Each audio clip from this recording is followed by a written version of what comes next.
Recording by Molehill Mountain. The Victor by Bryce Walton.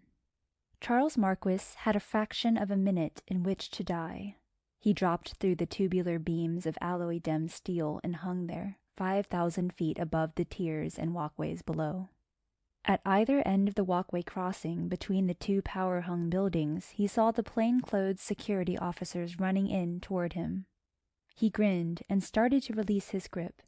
He would think about them on the way down. His fingers wouldn't work. He kicked and strained and tore at himself with his own weight, but his hands weren't his own anymore. He might have anticipated that.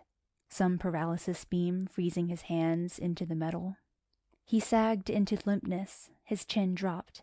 For an instant, then, the fire in his heart almost went out, but not quite. It survived that one terrible moment of defeat, then burned higher. And perhaps something in that desperate resistance was the factor that kept it burning where it was thought no flame could burn. He felt the rigidity of paralysis leaving his arms as he was lifted, helped along the walkway to a security car. The car looked like any other car. The officers appeared like all the other people in the clockwork culture of the mechanized new system. Marquis sought the protection of personal darkness behind closed eyelids as the monorail car moved faster and faster through the high, clean air. Well, he'd worked with the underground against the system for a long time. He had known that eventually he would be caught. There were rumors of what happened to men then, and even the vaguest, unsubstantiated rumors were enough to indicate that death was preferable. That was the underground's philosophy. Better to die standing up as a man with some degree of personal integrity and freedom than to go on living as a conditioned slave of the state. He'd missed, but he wasn't through yet, though. In a hollow tooth was a capsule containing a very high potency poison. A little of that would do the trick, too. But he would have to wait for the right time. The manager was thin, his face angular, and he matched up with the harsh steel angles of the desk and the big room somewhere in the security building. His face had a kind of emotion, cold, detached, cynically superior. "We don't get many of your kind," he said.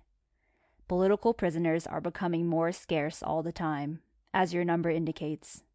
From now on, you'll be number 5274. He looked at some papers, then up at Marquis. "You evidently found out a great deal. However, none of it will do you or what remains of your underground fools any good." The manager studied Marquis with detached curiosity. "You're learning things concerning the managerials that have so far remained secret."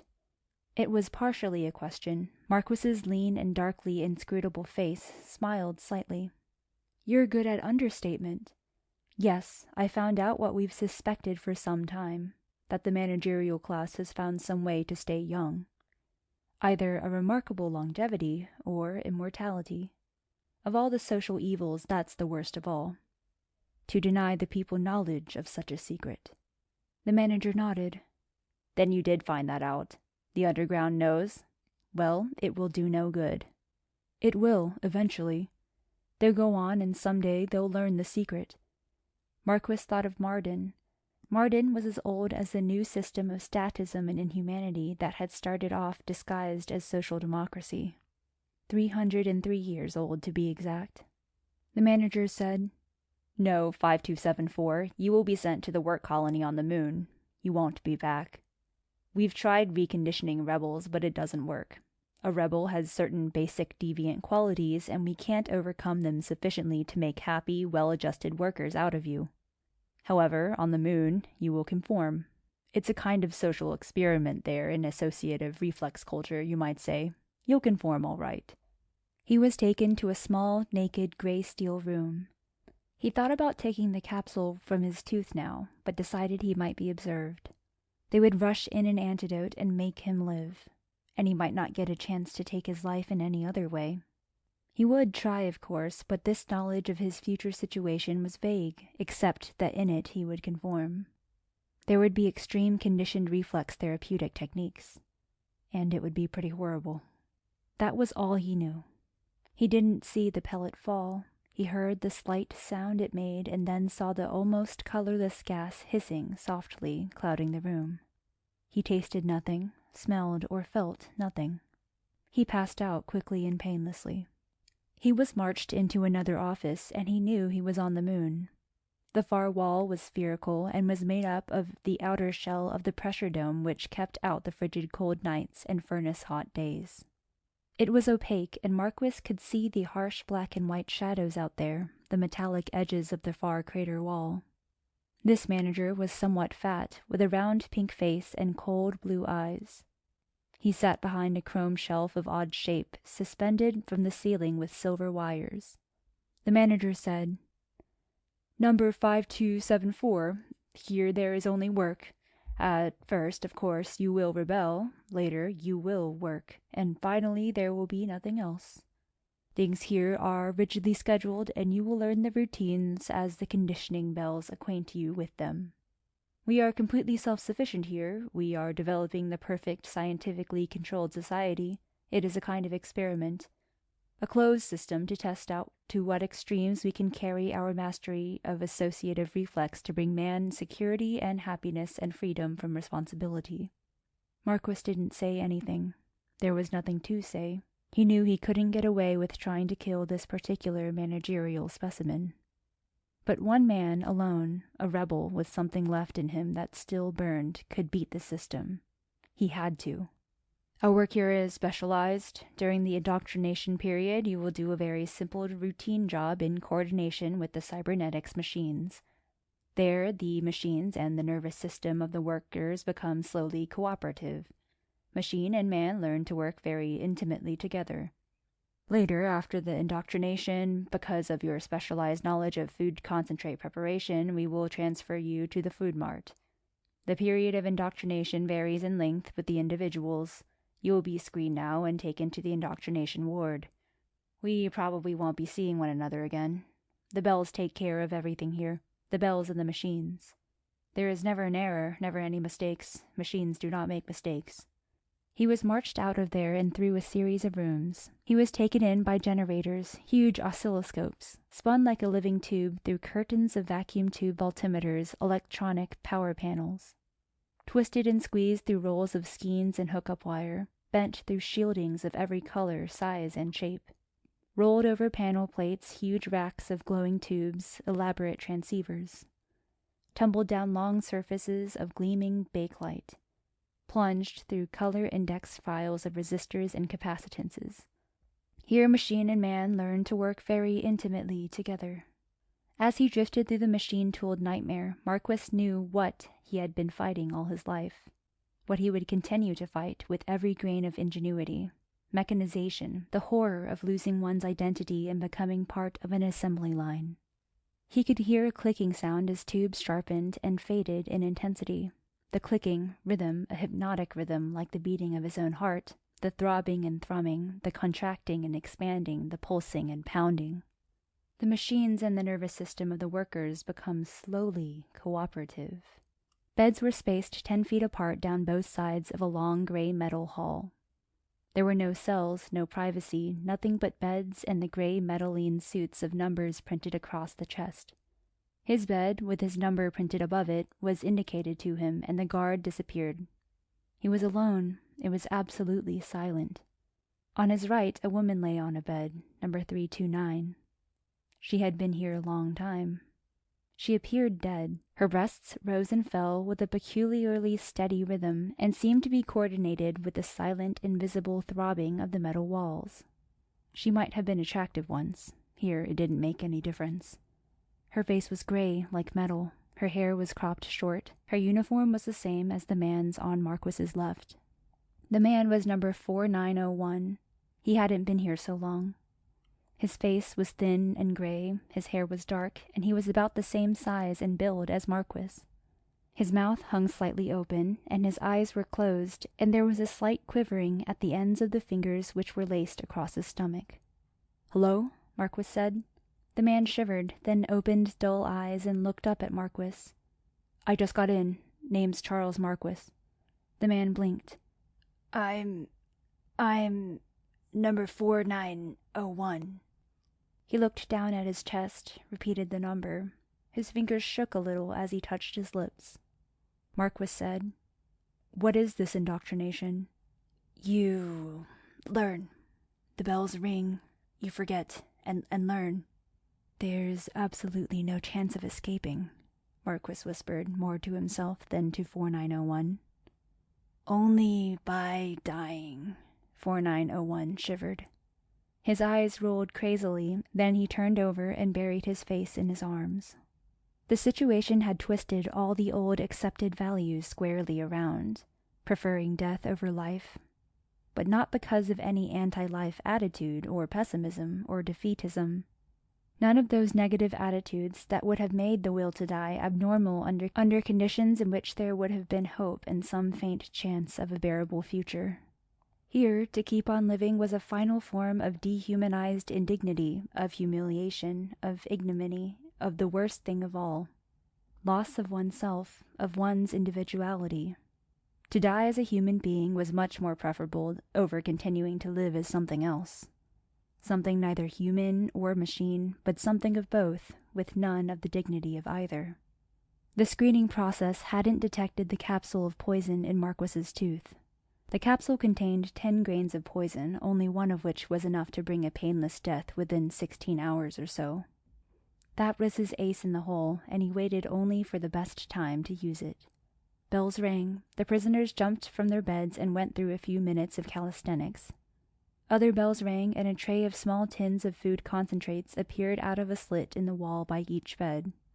More bells rang, different kinds of bells, some deep and brazen, others high and shrill.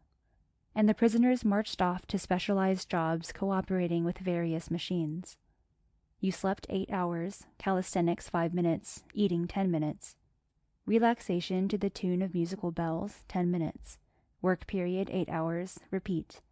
That was all of life, and after a while, Marquis knew, a man would not be aware of time, nor of his name, nor that he had once been human.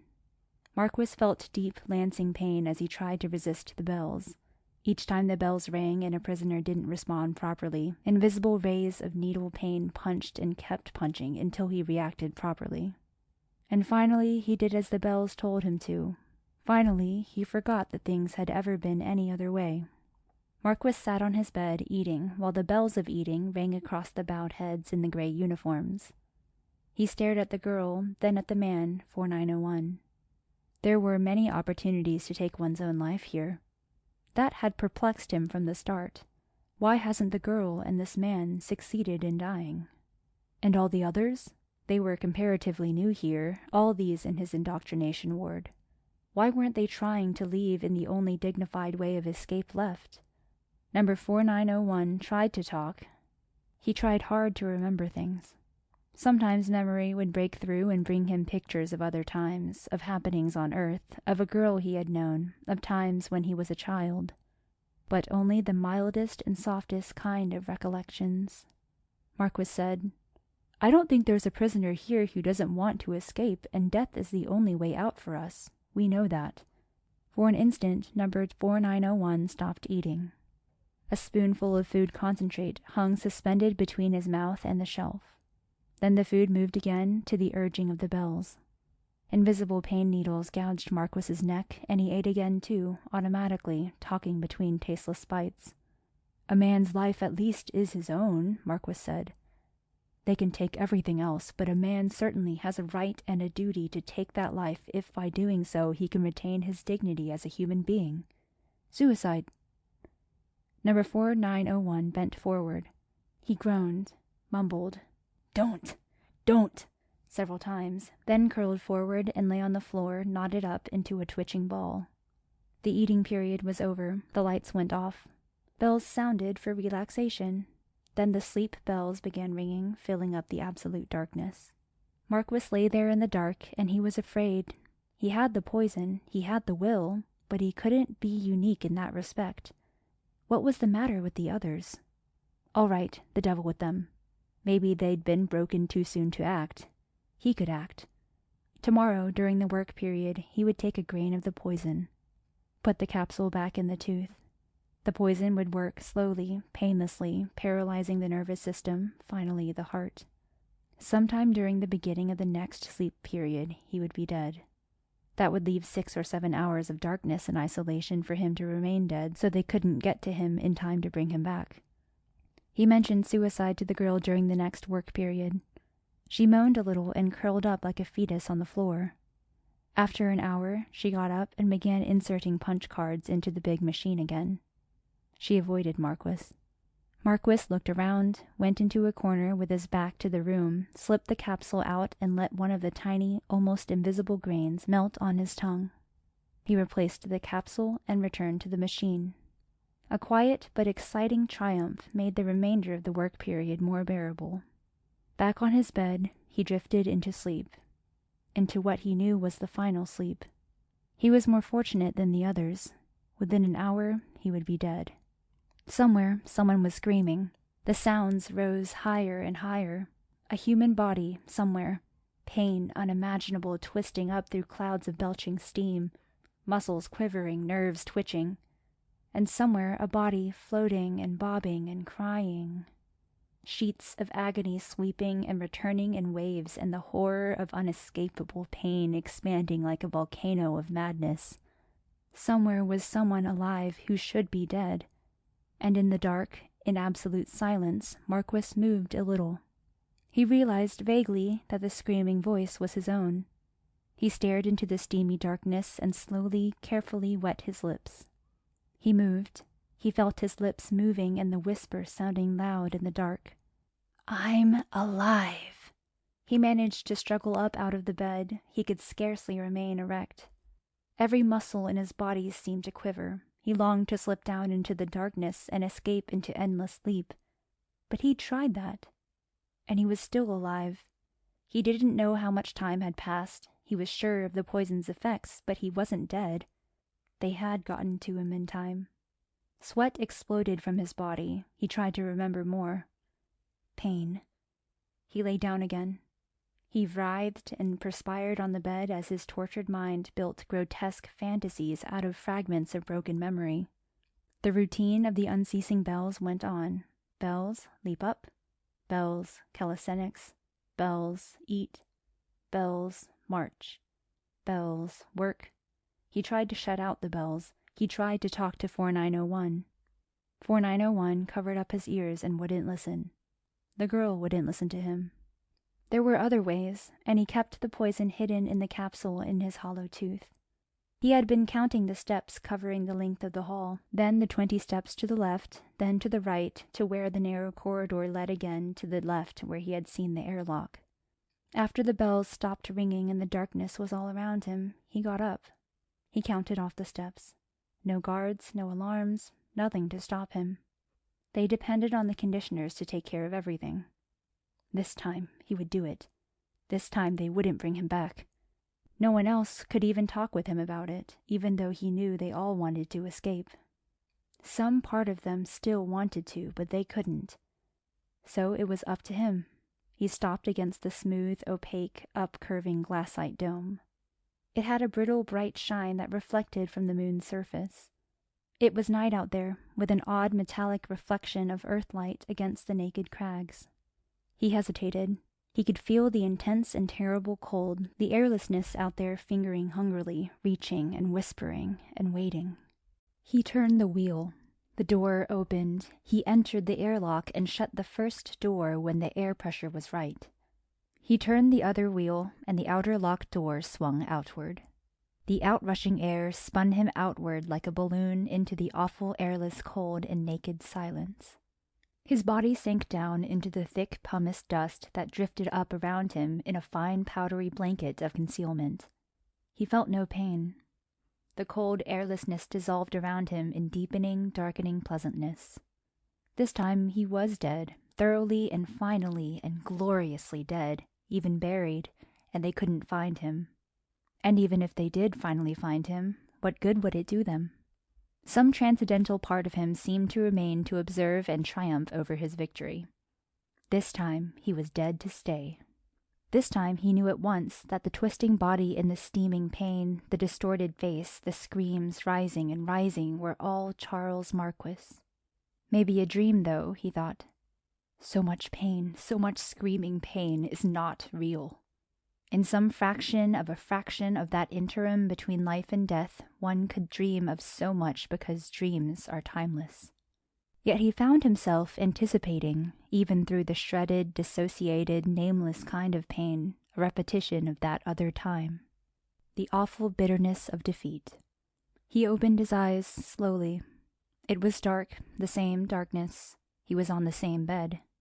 And the old familiar dark around and the familiar soundlessness that was now heavier than the most thunderous sound. Everything around him then seemed to whirl up and go down in a crash. He rolled over to the floor and lay there, his hot face cooled by the cold metal. As before, some undeterminable interim of time had passed, and he knew he was alive. His body was stiff, he ached. There was a drumming in his head and then a ringing in his ears as he tried to get up, managed to drag himself to an unsteady stance against the wall. He now felt an icy surety of horror that carried him out to a pinpoint in space. A terrible fatigue hit him. He fell back onto the bed. He lay there trying to figure out how he could be alive. He finally slept, pushed into it by sheer and utter exhaustion. The bells called him awake. The bells started him off again. He tried to talk to 4901. They avoided him, all of them. But they weren't really alive anymore. How long could he maintain some part of himself that he knew definitely was Charles Marquis? He began a ritual, a routine divorced from that to which all those being indoctrinated were subjected. It was a little private routine of his own, dying and then finding that he was not dead. He tried it in many ways. He took more grains of the poison, but he was always alive again. "You, 4901, damn you, talk to me! You know what's been happening to me?" The man nodded quickly over his little canisters of food concentrate. "This indoctrination. You, the girl, you went crazy when I talked about dying. What?" The man yelled hoarsely. Don't say it! All this, what you've been going through, can't you understand? All that is part of indoctrination. You're no different than the rest of us. We've all had it. All of us. All of us. Some more, maybe, than others. It has to end. You'll have to give in. Oh, God, I wish you didn't. I wish you could win. But you're no smarter than the rest of us. You'll have to give in." It was 4901's longest and most coherent speech. Maybe I can get somewhere with him, Marquis thought. I can find out something. But 4901 wouldn't say any more. Marcus kept on trying. No one, he knew, would ever realize what that meant, to keep on trying to die when no one would let you. When you kept dying and then kept waking up again, and you weren't dead. No one could ever understand the pain that went between the dying and the living. And even Marquis couldn't remember it afterward. He only knew how painful it had been. And knowing that made each attempt a little harder for Marquis. He tried the poison again. There was the big stamping machine that had crushed him beyond any semblance of a human being. But he had awakened, alive again, whole, again. There wasn't even a scar. He suffered the pain of resisting the eating bells until he was so weak he couldn't respond, and he knew that he had died that time too, from pure starvation. But I can't stay dead. You'll have to give in. He didn't know when it was. He had no idea how long he had been here. But a guard appeared, a cold-faced man who guided Marquis back to the office where the fat, pink-faced little manager waited for him behind the shelf suspended by silver wires from the ceiling. The manager said, "You were the most remarkable prisoner we've ever had here. There probably will not be another like you here again." Marquis's features hung slack, his mouth slightly open, his lower lip drooping. He knew how he looked. He knew how near he was to cracking completely, becoming a senseless puppet of the bells. "Why is that?" he whispered. "You've tried repeatedly to... You know what I mean, of course. You have kept on attempting this impossible thing, attempted it more times than anyone else here ever has. Frankly, we didn't think any human psyche had the stuff to try it that many times, to resist that long." The manager made a curious, lengthened survey of Marquis's face. "Soon you'll be thoroughly indoctrinated. You are, for all practical purposes now. You'll work automatically then to the bells and think very little about it at all, except in a few stereotyped ways to keep your brain and nervous system active enough to carry out simple, specialized work duties. Or while the new system lasts. And I imagine that will be forever. Forever. Yes, you're immortal now, the manager smiled. Surely, after all this harrowing indoctrination experience, you realize that. Immortal. I might have guessed. I might laugh now, but I can't. We who pretend to live in a hell that is worse than death, and you, the managerials, who live in paradise. We, too, are immortal. That is, you're immortal as long as we desire you to be. You'll never grow any older than we want you to, never so senile as to threaten efficiency. That was what you were so interested in finding out on Earth, wasn't it? The mystery behind the managerials. Why they never seem to grow old. Why we have all the advantage, no senility, no weakening, the advantage of accumulative experience without the necessity of relearning? Yes, Marquis whispered. The manager leaned back. He lit a parrot and let the soothing nerve tonics seep into his lungs. He explained. Every one of you political prisoners we bring here want, above everything else, to die. It was a challenge to our experimental social order here. We have no objection to you killing yourself. We have learned that even the will to die can be conditioned out of the most determined rebel, as it has been conditioned out of you. You try to die enough times, and you do die, but the pain of resurrection is so great that finally it is impossible not only to kill yourself, but even to think of attempting it. Marquis couldn't say anything. The memory called up by the mention of self-destruction rasped along his spine like chalk on a blackboard. He could feel the total recall of sensation, the threatening bursts of pain. "No," he whispered over and over. "No, please, no." The manager said, "We won't mention it any more. You'll never be able to try any overt act of self-destruction again." A bright light from the ceiling lanced like splinters into the tender flesh of Marquis's eyeballs, danced about the base of his brain in reddened choleric circles. His face had drawn back so that his cheekbones stood out and his nose was beak-like. His irises became a bright, painful blue in the reddened ovals of his eyes. The manager yawned as he finished explaining. Each prisoner entering here has an identification punch plate made of his unique electromagnetic vibratory field. That's the secret of our immortality and yours. Like all matter, human difference is in the electromagnetic vibratory rates. We have put these punch plates on file for every prisoner. We have one of you. Any dead human body we merely put in a tank which dissolves it into separate cells. A massive stasis with potentiality to be reformed into any type of human being of which we have an identification punch plate, you see? This tank of dissociated cells is surrounded by an electromagnetic field induced from a machine by one of the identification punch plates. That particular human being lives again, the body, its mind, its life pattern identical to that from which the original punch plate was made. Each time you have died, we reduced your body, regardless of its condition, to dissociated cells in the tank. The identification punch plate was put in the machine. Your unique electromagnetic field reformed the cells into you. It could only be you, as you are now. From those cells, we can resurrect anyone of whom we have an identification plate. That is all, number 5274. Now that you're indoctrinated, you will work from now on in the food mart because of your experience. For an undeterminable length of time, he followed the routines of the bells. In the big food mart, among the hydroponic beds and the canning machines, among the food grinders and the little bells that dropped cans of food concentrate into racks and sent them off into the walls. He managed to talk more and more coherently with number 4901. He stopped referring to suicide, but if anyone had the idea that Marquis had given up the idea of dying, they were wrong. Marquis was stubborn. Somewhere in him the flame still burned. He wouldn't let it go out. The bells couldn't put it out, the throbbing machines couldn't put it out, and now he had at last figured out a way to beat the game.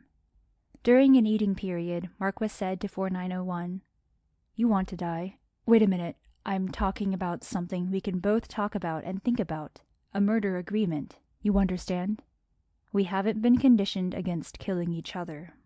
It's only an overt act of All right, we don't think about that. But we can plan a way to kill each other." 4901 looked up. He stopped eating momentarily. He was interested. "What's the use, though?" Pain shadowed his face.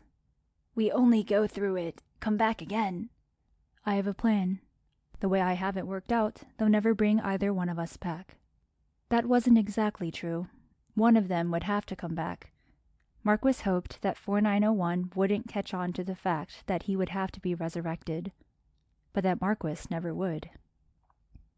He hoped that 4901's mind was too foggy and dull to see through the complex plan. And that was the way it worked. Marquis explained. 4901 listened and smiled. It was the first time Marquis had ever seen a prisoner smile. He left what remained of the capsule of poison where 4901 could get it. During one of the next 4 eating periods, 4901 was to slip the poison into Marquis's food can. Marquis wouldn't know what meal or what can. He had to eat. The bells had conditioned him that much. And not to eat would be an overt act of self-destruction.